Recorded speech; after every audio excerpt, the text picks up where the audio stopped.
So when I began this presentation, I did a similar exercise I did in my history of UK furry fandom talk, where I had the audience raise their hands if and to keep their hands up if they could say that they've been in the furry fandom for a certain period of time. I'd start with like 1 year, then go to 5 years, then 10, then 15, and so on until like all the hands are down.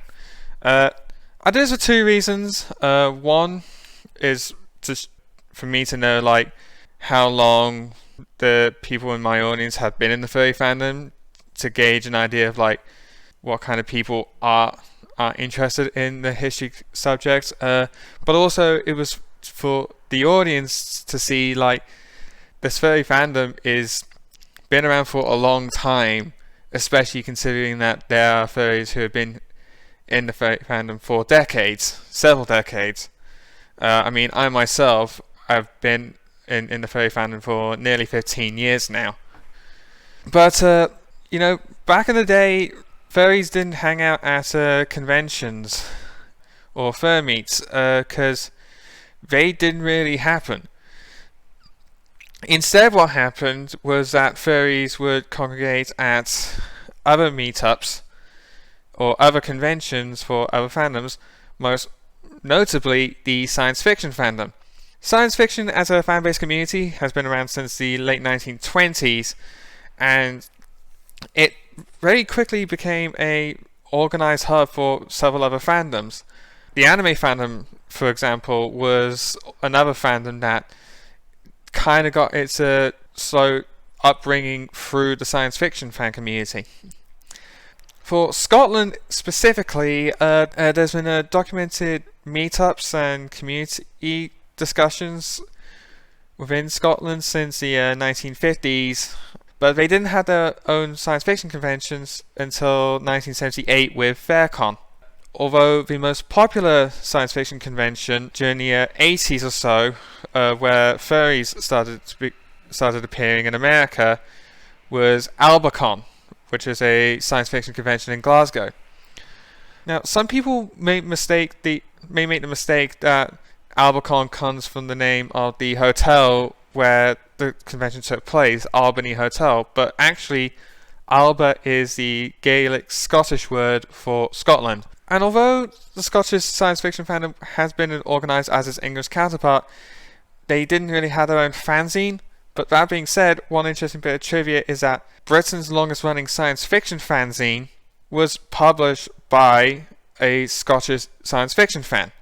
Ethel Lindsay was originally a Glasgow-based science fiction fan before she moved down to Surrey and started publishing Scottish in 1955 and carried on until 1981. It wasn't just like science fiction or even comic books where furries began to be aware of an anthropomorphic scene. Another one would have been board games. You would have had, fantasy RPGs in particular, which would make sense considering they're all about role-playing, pretending to be characters that you're not, and so it's a perfect avenue for people to play anthropomorphic animals in a fantasy setting.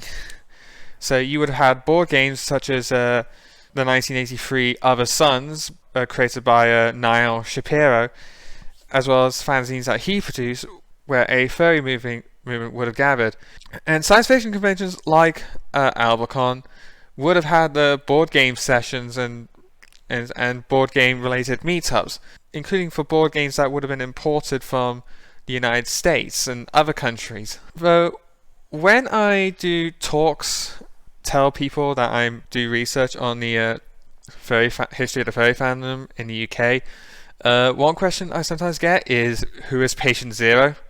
The idea that it started with one person and just started to spread across the rest of the country.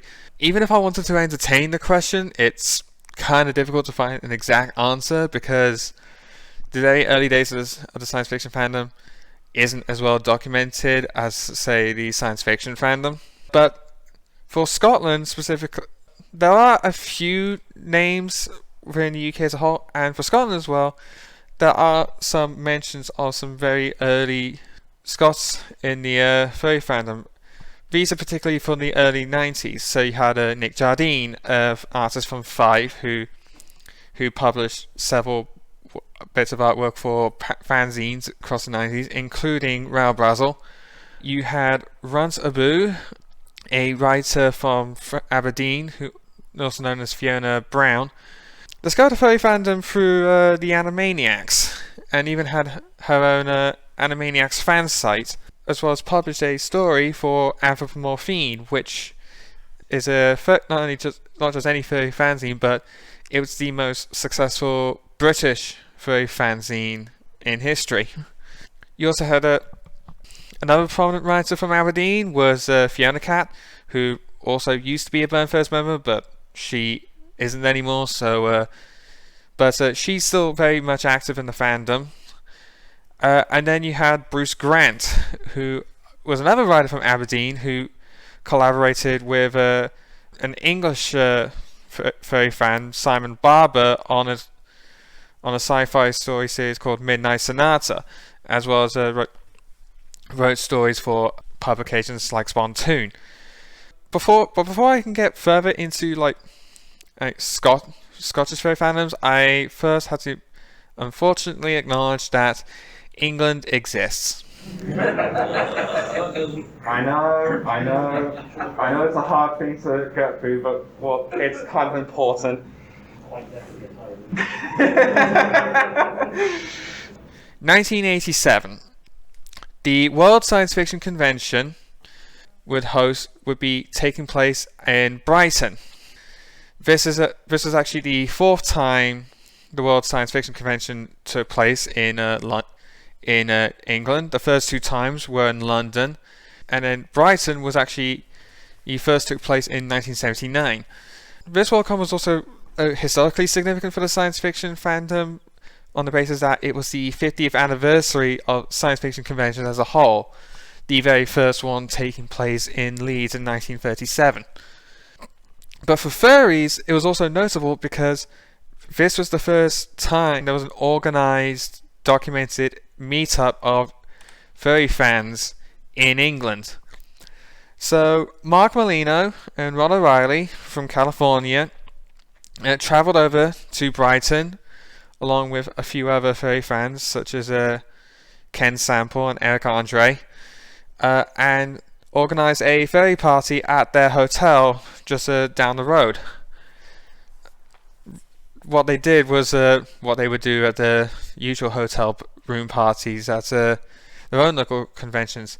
They shared artwork, they would watch anime on a portable television, and just socialize and shared their interest in anthropomorphic animals. And then later in 1992, we would have the first ever British organised furry event.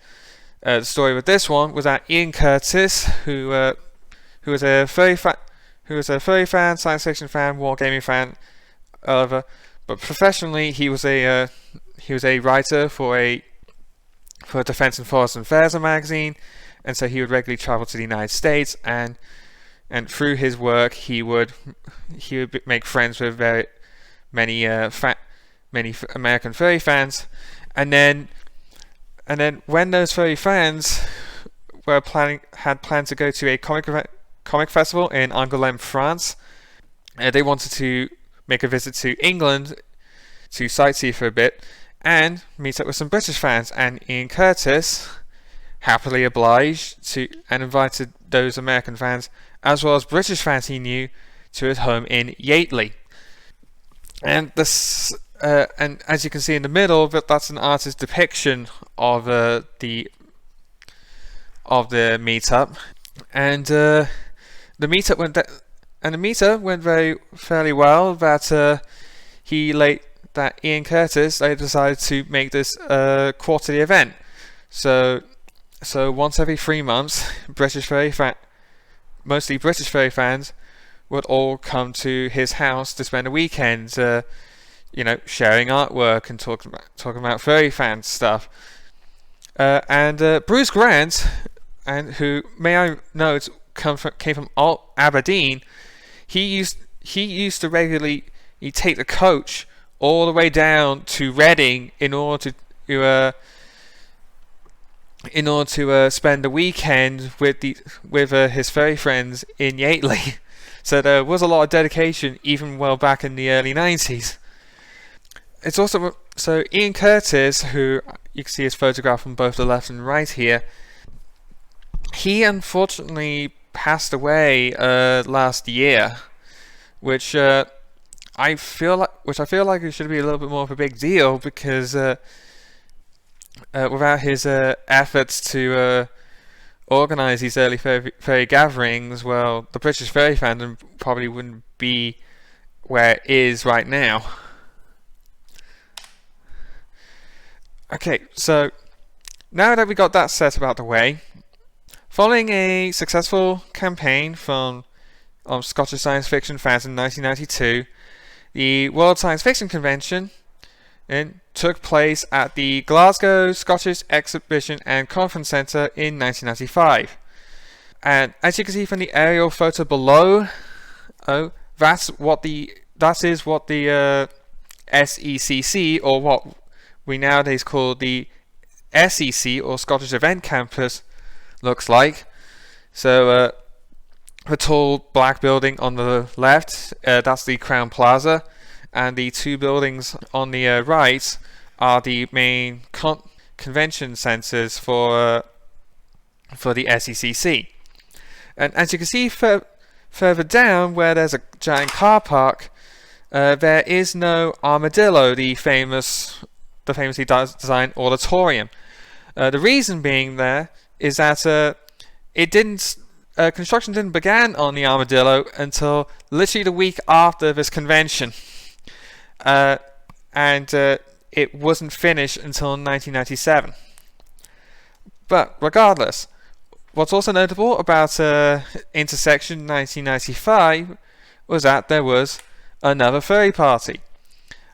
Specifically, this would be the first documented furry event in Scotland. So, Mark Molino and Ron O'Reilly and a few other American furry fans travelled to Scotland. They got to meet furries from not only England and Scotland, but also very few from Europe as well. And along with showing furry artwork, watching anime on a small portable screen, everyone who attended would later travel down south to the home of Ian Curtis for a Yateley HouseCon, as well as a tour of Britain. This would have also included Bruce Grant. So this isn't the only time that the World Science Fiction Convention would take place in Scotland. It would return to the Glasgow SECC in 2005. So a question that came to my mind would have been, was there a furry party event? The simple answer is, I have no idea. As far as evidence pointing towards it, the World Science Fiction Convention was advertised on various furry websites such as furmeets.co.uk, because it's still a big science fiction convention, and furries do tend to gravitate towards like science fiction conventions, comic book conventions, anime conventions, the like that. Also, Rod O'Reilly did comment publicly about attending the Worldcon in early 2005, as well as other American furries like David Bliss. And we also do know that Ian Curtis, Simon Barber, and even Bruce Grant, they also actually attended the Worldcon. However, the thing about furries on the American side, they ultimately didn't go. Partly this is because Fred Patten, who you can see listed there, was one of the people potentially going. He suffered a stroke in March 2005, and basically from what I was told by Simon Barber, basically plans just faltered from there. This doesn't exclude the It's also worth noting that I couldn't find any physical documentation of any furry events being arranged, and considering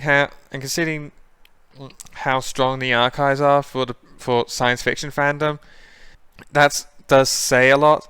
It doesn't mean that there weren't like unofficial meetups or just furry friends who are furries just happening to just meet up in places, but as far as like organized events, it's very much unlikely. Now we should actually move on to actual organized events such as furmeets. So furmeets in the UK began in 1998 in London.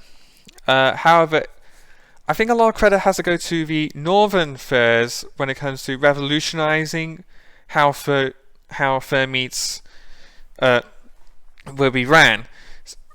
Specifically because they ended up introducing a rotational system to organize furmeets to take place in a different city each month of the Northern English region. As a result, various other regional groups would set up, and they would also follow the same rotational meet structure when it came to furmeets. Mid-fairs had their rotational meets. Hans fairs had a rotational meet of sorts. Even the Newcastle upon Tyne Anthros also had a small basic rotational meet format, as well as the Scot fairs. Scot fairs was set up in the year 2000, December 2000, with the earliest meet that I could find being in March 2001. But to go slightly later, I also found records of like a Aberdeen fair meet at the Moshaloo in the Basement in August 2005. There was also another fair meet group going at the time called the Scot Beasts, which was for like both furries and variants that ran from 2004 to 2006. They only really held fair meets in Glasgow, but Scot fairs has had their meets in a rotation between Edinburgh, Aberdeen and Glasgow. When you get to 2009 though, things started to change. There were more furries within the UK, and those furries decided that they would rather want more frequent meets within their own city rather than having to wait like once every 6 months or once every 3 months for a meet in their city. So as a result, regional groups just effectively broke apart, and the rotation system basically fell out of fashion in favor of just regular monthly meets in individual cities. So since 2011, from what I can find, monthly meets have been happening in like Edinburgh, Aberdeen, Glasgow, Dundee, and even Angus and Inverness, and there's probably a lot more if you ask around in the Scottish furry community. So here we have some older group photos. I wanted to try and find like more flattering photos, which is why group photos were a lot more easier to find. So these two are from Glasgow, and here is one I found from Aberdeen in 2007. So the next evolution from furmeets is conventions. To summarize, after various failed attempts in the early 2000s, the UK finally got their first proper convention in 2008 thanks to Confuzzled. Also, to give a little extra credit, there was also RBW in 2006 and 2007, which were parties that would later become a convention in 2008. The success of these two in England then did spark some inspiration for the other UK nations to decide maybe we should try a convention of our own. But unfortunately, the only one that actually truly succeeded in this case was Scotiacon. Now, as you notice, this is the first banner for Scotiacon, and you notice it says 2010. So why is that? Well, to put it simply, Thrashwolf, who was the organizer for the Furmeets in Aberdeen, he, with the arrangement of his friends, including Ixis, Tigerfire, Xenon, Cannonbuffle, Kypharian, started to promote Scotiacon in 2009, with it being slated for April 2010, and for it to take place in Inverness. To literally quote Ixis is from an early interview about Scotiacon, this was Scotiacon was basically made to basically put Scotland much more firmly on the map in the case of the wider UK fur community. Scotland even with like nearly a decade of fur meets was still fairly small and kind of secluded compared to their larger neighbour. Yeah, there was, so from what I can find at the time, there was a lot of talks of having Scottish theming, particularly with it down to having an Scotland versus England kind of vibe. They made their mascot, which Wallace, named after the famous Scottish hero William Wallace, and even had a Fat Kraken, a popular British fursuit maker, confirmed as a guest of honour. And they even opened registration with the first ticket being sold at the RBW charity auction in October 2009. Unfortunately, things went quickly south. Things got a little bit shaky. Thrashwolf ultimately had to step down due to personal reasons, and that was even after the convention was already delayed to like April 2011. As a result of a large department shuffle, the vice chairman at the time, Blackwolf, as well as along with the PR relations staff, Smirnoff, stepped up to be co-chairs. And their big main decision was to basically do a large reset on the organization. So they completely revamped the website, they took down, they replaced like their social medias, and they set a new confirmed date for July 2011. And ultimately they clearly succeeded because we have Scotiacon. But before I continue, anyone who watched the 2019 closing ceremony could recall that there was a nice retrospective on all the Scotiacons from previous years. However, there's one part of it that really annoyed me when doing this research, and that's the use of this word. This word was plastered everywhere when referring to the charity totals and the attendance count, which, for a retrospective, trying to give giving a generalized view on the history up to that point is fine, but for like a historian like me, trying to get the exact numbers is a bit annoying. So thanks, I actually had to do a little bit more hard work in order to get this right. So this is what I was able to find. So the first Scotiacon took place in mid-July at the Ramada Inverness Hotel. The guests of honor also did include Fat Kraken, but also included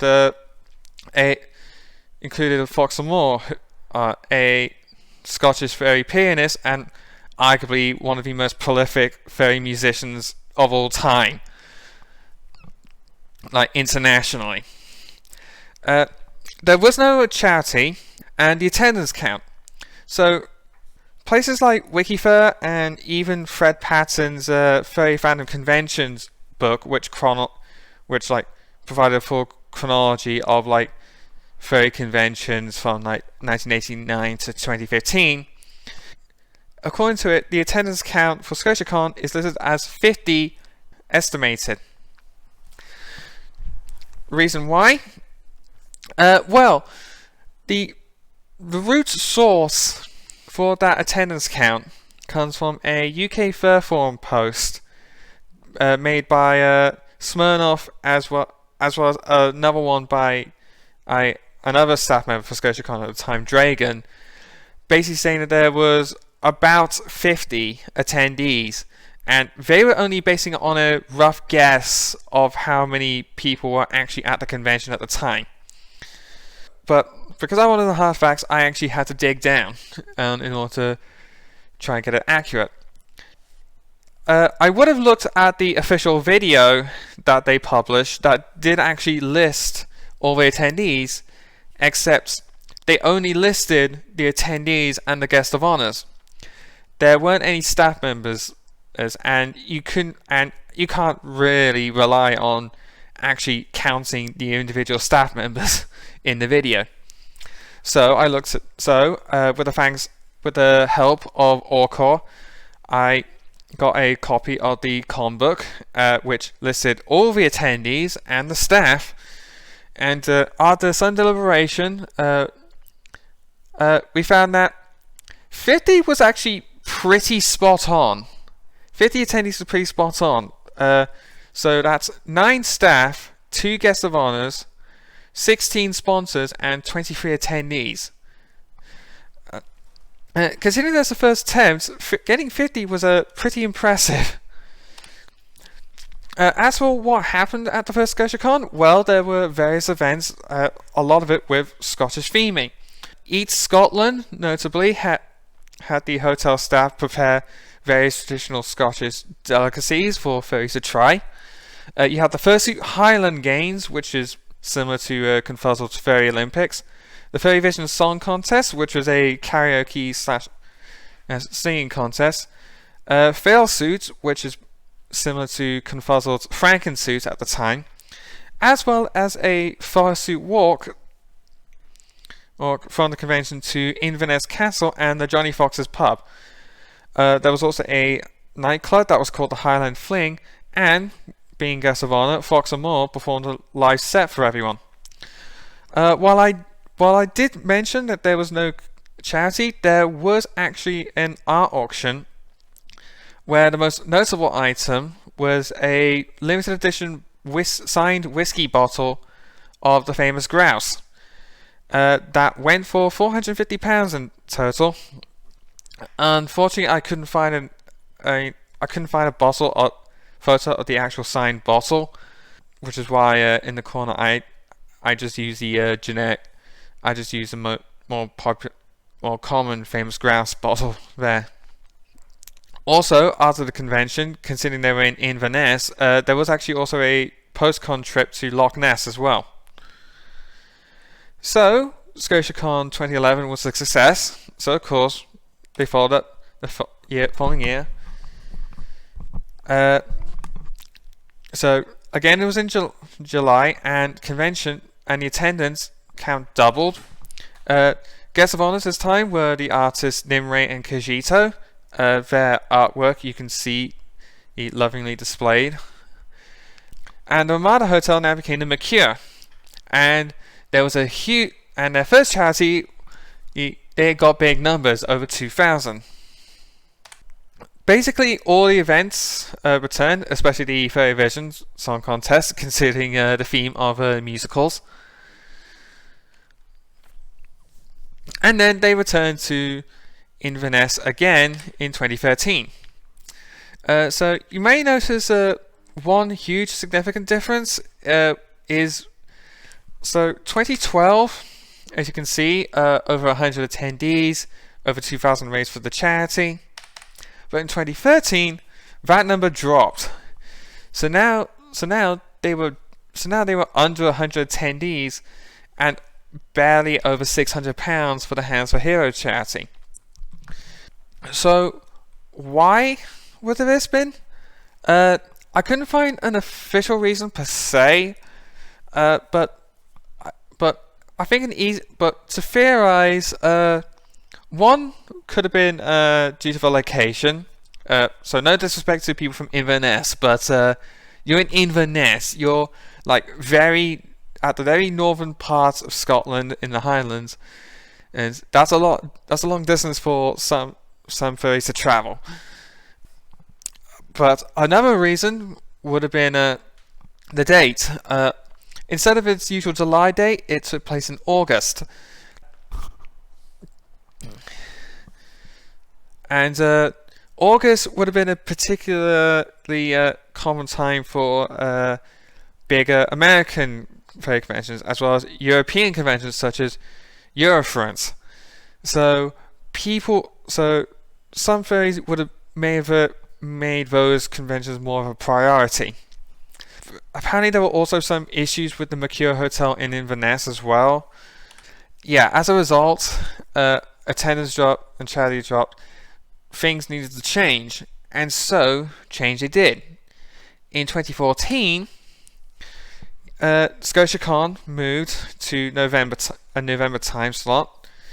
Smirnoff and Black Wolf stepped down, and in their place were Silver Foxwolf, Kiel Fox, and Graffin Blackpool as the co-chairs. And also, they moved to the Mercure Hotel in Livingston, so a little bit further down south. And that effectively seemed to work because attendance count went back up to just over 100.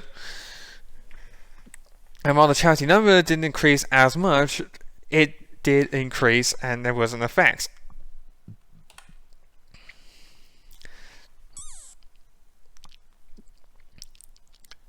Because it was working, they carried on with further iterations. So, 2015, attendance increased to 152. Charity totals went back to being over 2,000. Made by Mercury was the guest of honor for 2014. They brought Kerry Jano of Snow Griffin suits to be the guest of honor for 2015. For 2016, the theme was a theme of Winter Wonderland. They had Bushi the Dragon as a guest of honor, and attendance increased slightly to 173. Charity took a slight dip, but things clearly went well because then, in 2017, things skyrocketed. Things skyrocketed. In fairness, it was around 2015, 2016 when Confuzzle was getting so big that there were people wanting to look outwards to more smaller conventions, and so Scotiacon definitely would have taken that in. As a result, they had 290 attendees.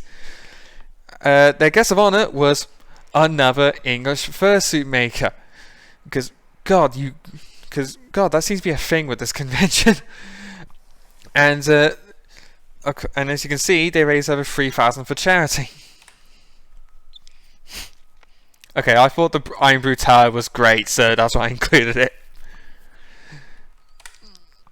Scotiacon 2018 had a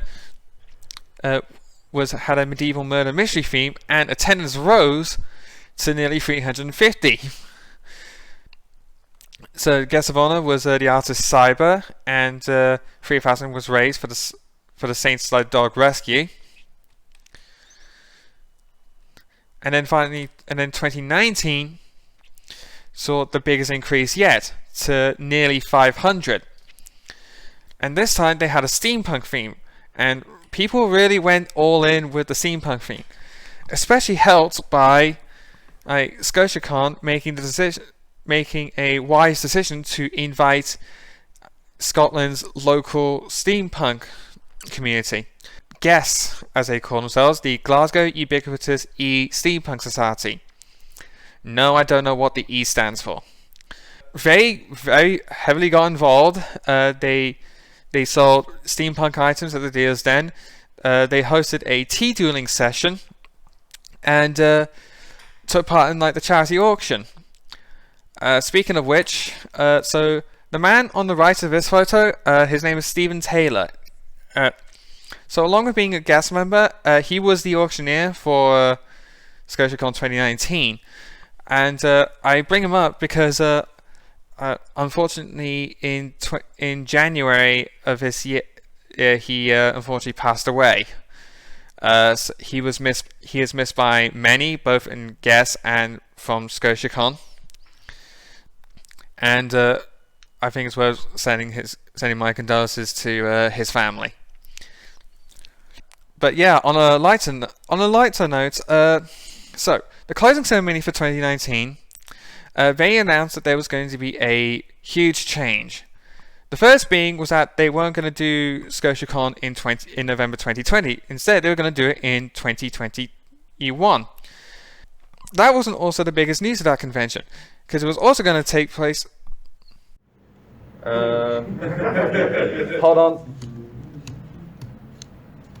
Oh no. Oh, this is embarrassing. Don't worry, I think I can fix this. Control, Alt, Delete. There we go. So, that brings us on to Scotiacon 2022, where the guest of honor was Commodore Daska, another British fursuit maker. Specifically, Commodore, which was formerly Blue Fox Fursuits.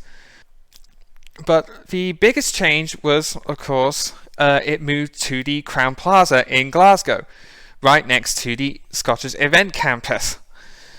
And while there were clearly some very huge events, such as concert by Drums and Roses, the common events that traditionally took place at the previous year's Scotiacon, they didn't return. So there was no Eat Scotland, no fursuits, no fursuit walk. There was a disco on the first night, but that really wasn't a Highland Fling. And I do mean that when he is a comment, you can read, if you read the Conbooks for the later Scotiacons, you'll still find Eat Scotland's and then fursuits in the Conbook schedule.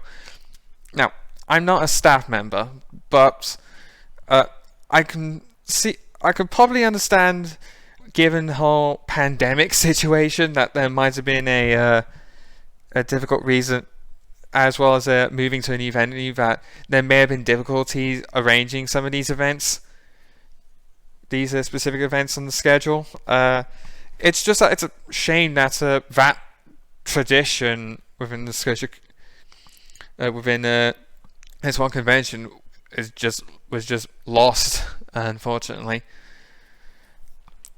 But as of speaking, still no idea on what the attendee count is.